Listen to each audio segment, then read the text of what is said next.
You now to a wonderful group of people and friends who help with me and Rabbi Novak and Rabbi M teach the Jewish people in a variety of different settings every single day. They represent 4 different groups of Jews. You hear from myself, Rabbi M, and Rabbi Novak, often what Orthodoxy is about. And so we do have another Orthodox rabbi you'll hear from. We also have a conservative rabbi. We have a Reconstructionist rabbi. And we have another Reconstructionist rabbi who works in a Reform dual synagogue setting, which in and of itself is quite unique. Okay? And so I'd like to invite Rabbi Wilkenfeld, Rabbi Isaacs, Rabbi Stern, Rabbi Minkus to please come up and sit at our illustrious panel table. Please give them a round of applause.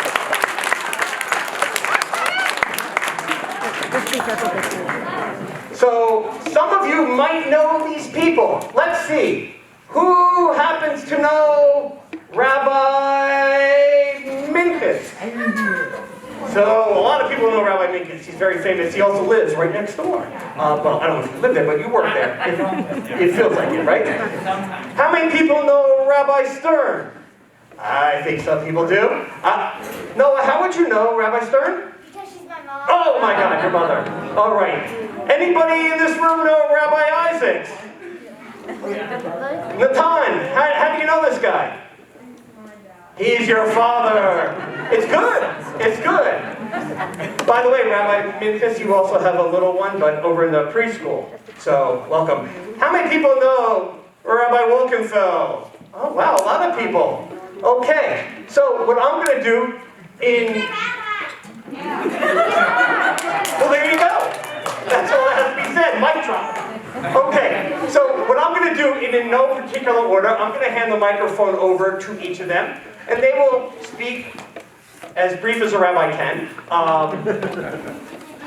As they say in French, Vikitsor. They're going to speak shortly and briefly on what Torah means to them. And as I taught many of the classes, you notice how I worded the question? It's identical to the way the opening Mishnah of Pirkei Avot starts. Moshe kibel Torah miSinai. Moses received not ha-Torah, the Torah, but Torah. Because yes, it is the 5 books of Moses, but it's also about Torah Sheba'al Peh, meaning the oral law, and by extension, all of Jewish life. Right? Jewish culture. So that bagel and lox that I love to have on Sunday morning is part of that. And so I'd like to hear from our distinguished group of rabbis what Torah means to them. And we'll start off with Rabbi Minkus. He has a great first name. Thank you. I want to first offer my condolences to the Kaplan family. I didn't know Alan, but having grown up at Moriah and grew up with the Kaplan boys, I can assume that he was a wonderful mensch, and this is a beautiful occasion, and I've known David Rubin my entire life, so this is quite special, and really grateful for the opportunity to be here, quite special to have the first event that you have guests at to be the dedication of a Torah. It's tough sledding to go first here. Torah to me is the foundation of everything we do as Jews and how we operate as people. There really isn't a word in Hebrew or in Judaism for religion. The word we use is Torah. And it's great that you opened up with that Mishnah because Torah can be so many different things to so many different people. We study Hebrew as a people. We have Hebrew schools long before there was a state of Israel, not because it is a spoken language, but because we need to be able to understand and speak the language, literally and figuratively, of Torah. It's something that we have longed for and has always been in our hands. And what we have longed for is to find what it means to us and how we maintain the kesher, the connection to what we imagine happened at Mount Sinai. I believe that Torah has always been sacred because we believe that it came from Mount Sinai, And also because we have kept a connection to that idea, whether or not we ourselves believe that the Torah was written by God or divinely inspired. To me, that matters a whole lot less than how we relate to it as the guiding, the cornerstone of what we do and the guideposts along the journey, along the route, the halakha, the path that we take as people. And to me, what makes the Torah the most sacred thing that we have is our people's connection to it, and that that the Torah is continuing and unfolding, and the only way we maintain that connection is by interpretation and compelling it forward to match our ideals, our morals, but also the way in which we live and the way we want to live in a more just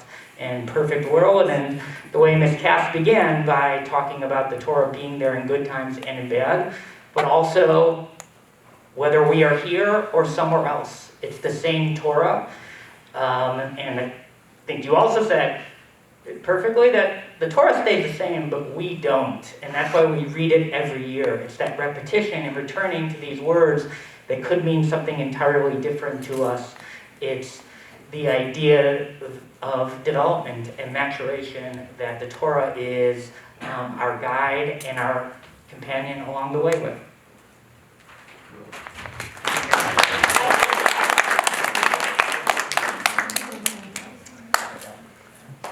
It's so nice to be here, to see you all. So I think that the Torah is a story of a people in formation. We first meet humanity, and then we meet Abraham and the Jewish, sort of the beginnings of a Jewish family. And then the rest of the Torah, beginning in Shemot, is about the formation of a people. And I think that we are still in formation. We are still evolving. We're not the same Jews that lived in the Torah times, and we're not the same Jews that wrote the Talmud.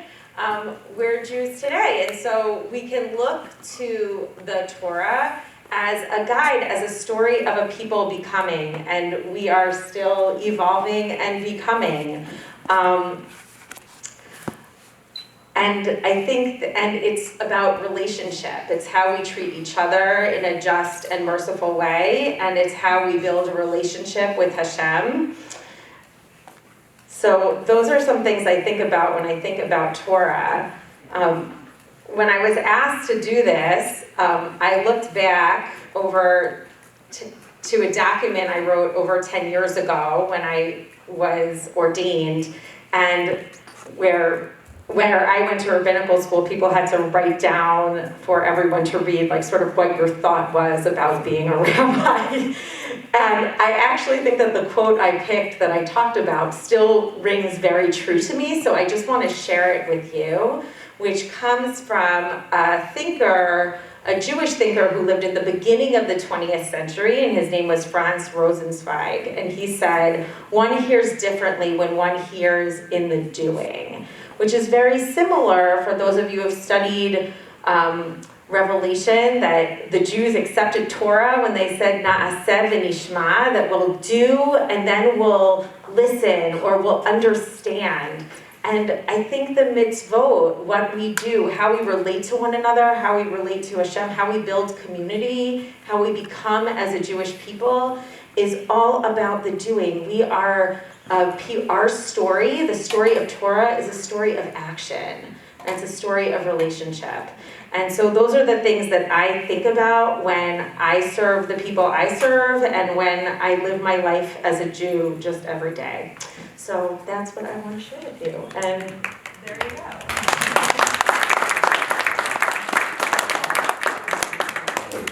Thank you. It's so great to be here. We're pretty new to the area, the Isaacs family, so I have to thank Akiva Schechter and many of you who are here for helping us, welcoming us to the Chicago area and making this such a wonderful home for us. Thank you. So I want to answer the question just by talking a little bit about about my background, and we'll work our way to the Torah from there. So I grew up in a house where my father had grown up in Israel. He'd moved there from England. My mother had met him there. They were secular Israelis. They were not religious people. Their parents had gone through all sorts of trials and tribulations and oppression to make it to safe places. But this all meant that they were very concrete people. There was no magic or nothing, no miracles, nothing mystical in my house. I think if we had grown up in America, we'd be the kind of people, there'd be no Santa Claus. They would just hand us presents and say, "It's us, here you go." There was no idea of God in our house. There was nothing that mysterious. Science would explain anything that we went through. That having been said, I went to a Jewish day school. We went to a synagogue. Our family was all in Israel. We learned Hebrew, and my parents spoke Hebrew. And being Jewish was the most important thing. It dominated my childhood. I was in youth group, I went to camp, we sang songs. But they found a community where it wasn't about God, it was about relationship, it was about being Jewish. So in that setting, and now looking back, can see that in a place where you don't have something you can't see that you have to believe in, it helps to have something really concrete that you can learn, that you can see, that you can touch, that really guides your Jewish life. And when I think back to all the elements that made my Judaism so important to me, my family relationships, Israel, Hebrew, the history of what had happened before, our politics, our values, what we felt about the world, the fact that we felt that people who were poor or were oppressed needed to be protected, all of that came from the Torah, the 5 books, Chumash, right, whatever. And more broadly, if I think about how we approach the world, with questions, with curiosity, willing to challenge things that people were telling us. All of that also came from Torah, not just the Torah, but our Jewish people trying to understand and engage with the Torah. So it's no surprise that I was always drawn back to that.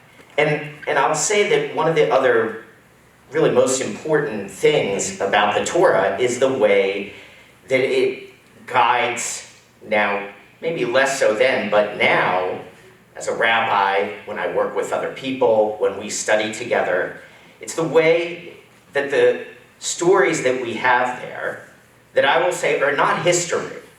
Right? That's my perspective. It's not important to me, did they happen, did they not? I would tend to think probably they didn't. But the question of, are they true? Well, do they teach me truth? Do they teach me how to live my life? I think about, I'm going to embarrass him, I think about Natan and his bar mitzvah, and his portion where he studied Vayetze and Yaakov leaving home and going somewhere new. And here's Natan, who we've just moved from New York, and he can look at that story and say, I see myself there, and I can learn some things. And whatever I think about this idea of God, which for me has changed over the years, and that's a whole other panel discussion we could have, but he can figure out a way to understand that and to help him live his life just like I think about so many of the stories that help me understand my place in the world. And I'll leave the story I think that says the most to us is also a Yaakov story where Yaakov wrestles and becomes Yisrael. And that story is about the way that we all face challenges in our lives and try to understand the world. and we wrestle to figure out what to do next. So that's what Torah means to me.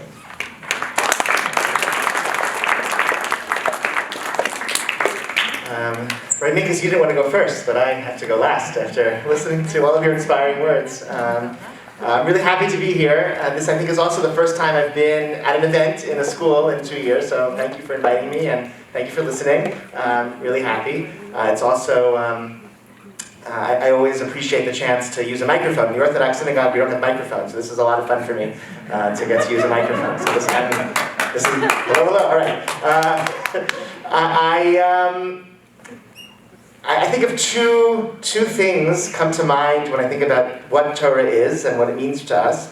And they're kind of opposites, but they work together in a really important way. The first idea of the Torah is something that stays the same and doesn't change, and we have to learn how to, like, what it actually says, and like not change it and pass it along without changing it one little bit. Have you all seen the inside of a Torah scroll?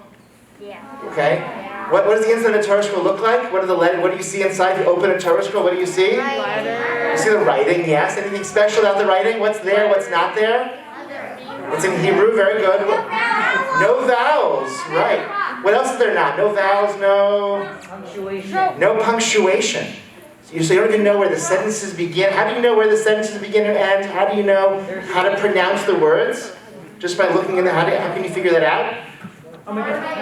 By learning. Someone has to teach you, right? I know some of you know how to read Torah. I know, right? I know, Megillah Bar Mitzvah is coming up very soon. Okay, we're learning. Isaac just had a Bar Mitzvah a few months ago. I know you had. Okay, I know. I've heard some. The rest of you read Torah. Some of those of you in my shul, I've heard you read Torah also. Elizabeth Benson reads Ensembles Torah every year. Very well. Right.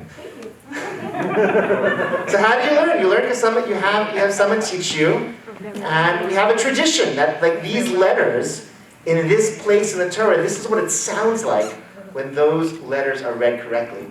And our job as Jews is to learn what it sounds like when those letters are read, and then we're supposed to read it in that way and make sure the next generation also knows how to read it that way. So certain things we're supposed to just listen and learn and then transmit to the next generation, changing as little as possible. But there's another part of what it means to be part of the Torah, and the Talmud says, Ein beit midrash bli chidush. Okay, when Jews gather to study, there has to be something new that's said. Somebody has to come up with some new idea. Whenever we gather and we talk about the Torah and we study it, okay, and even if we're learning old traditions and we're sharing them, somebody's going to have a new idea. And that's the balance that we all have to maintain. I think that's what your school is all about. Okay, that's what you're trying to do. You have to learn what came before, really, really carefully, so that you can pass it on one day to your children and to your grandchildren one day. And also, you have to think of, like, what do you have to contribute? What's your idea? What do you have to say? What do you have to contribute to that conversation that's never been said before? Okay, but to have something to say, you have to know what other people said before. So we're joining a conversation that's been going on for thousands of years about what these words mean and how we're supposed to live by these words, how these words are supposed to shape the world. And all of us have something to contribute to that conversation, but we have to learn what people said before us so that then we can add our voices to that conversation. So I think that's what Torah means to me, and it's always inspiring to be in a school where you're learning how to add your voices to that conversation.